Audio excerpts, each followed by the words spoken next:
Hey everyone, आप सभी का स्वागत है मेरे YouTube चैनल में। तो जैसा कि हमने एक न्यू सीरीज की एक्सप्लेनेशन स्टार्ट की है, जिसमें हमें अब तक दिखाया गया है कि अर्थ के पूरी तरह से तबाह होने के बाद जो पृथ्वीवासी है वो किसी और प्लेनेट पे आ गए हैं, लेकिन वहाँ पे उन्हें ऐसे कल्टीवेटर्स और बीस्ट का सामना करना पड़ रहा है जो कि उन पृथ्वीवासियों को सोल को एब्जॉर्ब कर लेते हैं ताकि उनकी कल्टीवेशन लेवल और इंक्रीज हो जाए।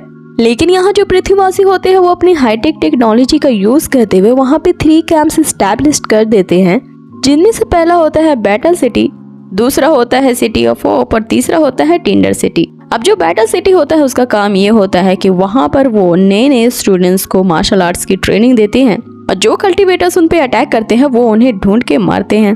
तो अब तक के हमने पिछले एपिसोड में ये देखा था कि बैटल सिटी से कुछ स्टूडेंट्स को ले जाया जा रहा होता है एक नई मिशन के लिए, जहाँ पे उन्होंने जाके उस मिस्टी फॉरेस्ट में उन्हीं कल्टीवेटर्स को मारना है जिसने उनके उस बैटल सिटी पे अटैक किया होता है। एपिसोड शुरू होता है और हमें एक हाईटेक ट्रक दिखाई देती है जो जाके रुकती है सीधा उस मिस्टी फॉरेस्ट में, और हम देखते हैं कि हमारे हीरो समेत बाकी के लोग भी वहां उतरते हैं और अपना कैंप लगाने का वहीं डिसाइड करते हैं। आगे वो लोग वहां अपना कैंप सेट करते हैं और उनका जो डिटेक्टर होता है वो उन्हें बताता है कि इस मैप के अकॉर्डिंग जो इमॉर्टल कल्टीवेटर्स हैं जिन्हें वो लोग ढूंढ रहे हैं वो इस जगह से 50 माइल दूर हैं। आगे जो टीन होती है वो सबसे कहती है कि अब हमें यहाँ चौकन्ना रहना पड़ेगा क्योंकि कभी भी वो लोग हमला कर सकते हैं। लेकिन जैसा कि हम अपने हीरो को यहाँ जानते हैं कि वो थोड़ा झल्ली टाइप है, यहाँ पे वो बहुत ज्यादा नर्वस था क्योंकि उसे लगता है कि बहुत सारे बीस्ट उस पे अटैक करेंगे। उसकी टीचर यहाँ उसे समझाती है कि बेकार की बातें मत करो, मैं हूं ना यहाँ तुम्हें प्रोटेक्ट करने के लिए। आगे हमें रात का सीन दिखाया जाता है जहाँ सभी लोग अपने कैंप में आराम कर रहे होते हैं और वहीं टीन बाहर पहरा दे रही होती है। लेकिन तभी वोरेन भी उसके पीछे जाता है, लेकिन यहाँ पे टीन है उसे देख लेती है और यहाँ वो लोग थोड़ी देर बैठ के बातें करते हैं, जहाँ वोरेन उससे कहता है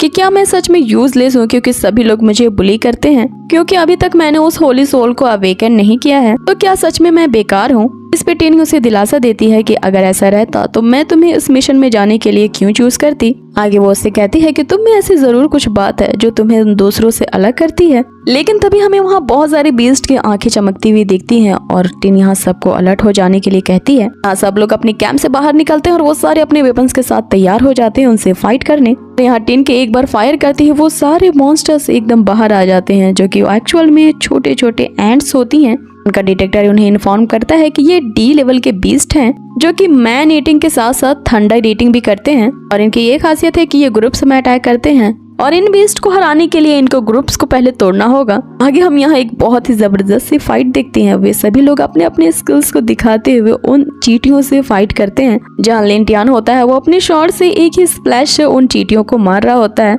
दूसरी तरफ वो चेन जिसके पास एक अलग ही फॉर्मेशन बिल की पावर होती है, जिसके एक्टिवेट होते ही वो सारी चींटियां अपने आप मर रही थी। यहाँ वो छोटी लड़की जिसका नाम सूजी होता है वो भी किसी से कम नहीं होती है, वो भी अपने शॉट से उन एंट्स को मार रही थी। लेकिन जब यहाँ बारी आती है हमारे उस डफर हीरो की, उसका सीन तो वाकई में फनी होता है। वो जिधर भी अटैक कर रहा होता है वो चींटी उससे बच जाती है और लास्टली वो चींटी उसके कंधे पे टैप करके कहती है कि ये देखो मैं तुम्हारे पीछे हूँ। लेकिन एन मौके पर टीनो उस चींटी को भी वहाँ पे मार देती है। आगे टीनो से कहती है कि अगर तुम्हें डर लग रहा है तो तुम मेरे पीछे रह सकते हो, जिस पे वो रानो से कहता है कि अभी थोड़ी देर में देखना मैं इन सबको मार डालूंगा, लेकिन थोड़ा मुझे टाइम तो दो। तभी वो पीछे जब मुड़ के देखता है तो एक और बड़ी सी चींटी उसके सामने होती है। अब जैसे वो रैन पे अटैक करती है कि जो सूजी होती है वो उस चींटी को मार देती है और उससे कहती है कि इस तरह के मैन ईटिंग एंट्स का सामना तो मैंने बहुत किया है। वे सब लोग अपने अपने स्किल्स के साथ उन एंट्स से फाइट कर ही रहे होते हैं कि तभी जो हमारा वो रैन होता है वो भी अपने उस होली सोल डाइस सिस्टम को ओपन करता है और अपने डाइस को वहां पे थ्रो करता है, जिस पे उसकी सिस्टम उसके बताती है कि आपको स्किल नंबर 15 मिला है। इस स्किल का नाम सुन के ही हंसी आ जाती है जो कि होता है फार्ट इनविंसिबल, इसका मतलब होता है अद्भुत पाद। अब ऐसा भी कोई स्किल होता है क्या? आगे उसकी सिस्टम उसे बताती है कि इस स्किल को एक्टिवेट करने के लिए आपको किसी के पिछवाड़े पे 2 हाथ मारने होंगे तभी ये स्किल काम करेगा। हाँ, बेचारा वूरहैंग भी फंस चुका होता है, सोच रहा होता है कि ये किस तरह का स्ट्रेंज टेक्निक है आखिर। तभी उसका फ्रेंड जी उसे कहता है कि वहाँ खड़े खड़े क्या कर रहे हो, तुम आके मेरी मदद करो। जिस पे वूरहैंग उसके पास जाता है और उसके पिछवाड़े पे 2 हाथ मारता है और बस क्या था, अब उसके शॉट और उसमें खुद भी बहुत ज्यादा पावर्स आती हैं और वो जो घुमा घुमा के उन सारी एंड्स को खत्म कर देता है। लेकिन जैसा कि उसके सिस्टम उसे बताया था कि ये स्किल किसी को मारने के बाद सिर्फ 2 मिनट तक ही काम कर पाएगा।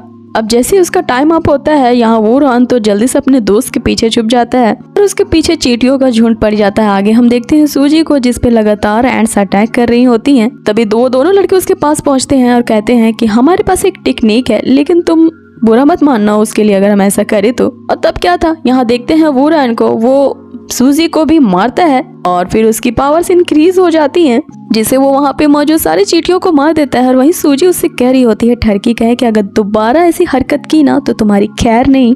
आगे हम देखते हैं कि उन चींटियों का ग्रुप तो बढ़ता ही जा रहा था और बहुत सारी चींटियां उन पे अटैक्स करने वाली होती हैं कि तभी जो उनकी गोल्डन क्वीन एंट होती है वो आ जाती है और वो अपने मौत से एक पॉइजनस लावा फेंक रही होती है, जिससे वो सब एक एक करके बच तो जाते हैं। आगे यहाँ टिन उनसे कहती है कि अगर हम किसी भी तरह से इस गोल्डन एंट क्वीन को मार डालें तो बाकी की सारी चींटियां अपने आप ही यहाँ से चली जाएंगी।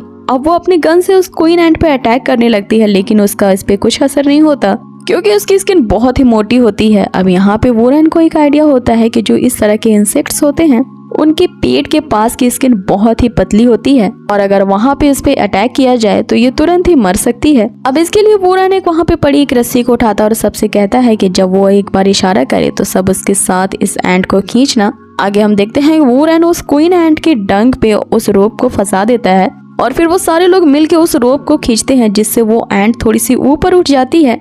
और इसी दौरान मिन को यहाँ मौका मिल जाता है उसके पेट पे अटैक करने का और मिन लगातार अपनी गन से उसके एब्डोमेन एरिया पे अटैक करती है, जिसके कारण उनकी जो गोल्डन क्वीन एंट होती है वो वहीं धाराशायी हो जाती है। लेकिन आगे जब वुरन उस एंट के करीब जाता है तो उसे वहाँ पे एक तिलिस्मान नजर आता है, जिसे देख के वो समझ जाता है कि ये कोई एंट नहीं बल्कि उन कल्टिवेटर्स का कोई मैनिपुलेटिंग सिस्टम है, जिसके चंगुल में अब हम सब फंस गए हैं। तभी हम देखते हैं अपनी विलेनिश निशाओ को, जो ये कहते हुए उनके सामने अपेयर होती है कि बहुत देर हो गई ये जानने में और अब तुम लोग की खैर नहीं। और आगे हम देखते हैं कि वो जोरदार अटैक करती है जिसका निशाना होता है वो रैंग। और इसी के साथ हमारा ये एपिसोड यही होता है खत्म। सो गाइस, आप लोगों को ये न्यू सीरीज कैसी लग रही है, जिसमें कि एक हमारा डफर हीरो है और एक विलेनस की लव स्टोरी दिखाई जाएगी, वो भी एक बहुत ही मिक्स कॉम्बिनेशन के साथ, जिसमें एक फ्यूचरिस्टिक न्यू प्लेनेट में बहुत ही पुरानी एंशिएंट कल्टीवेटिंग टेक्निक का भी मिक्स मैच है। सो आगे इस इंटरेस्टिंग से सीरीज में बहुत सारे फनी सीन्स के साथ कुछ अमेजिंग फाइटिंग स्किल्स को भी दिखाया जाएगा।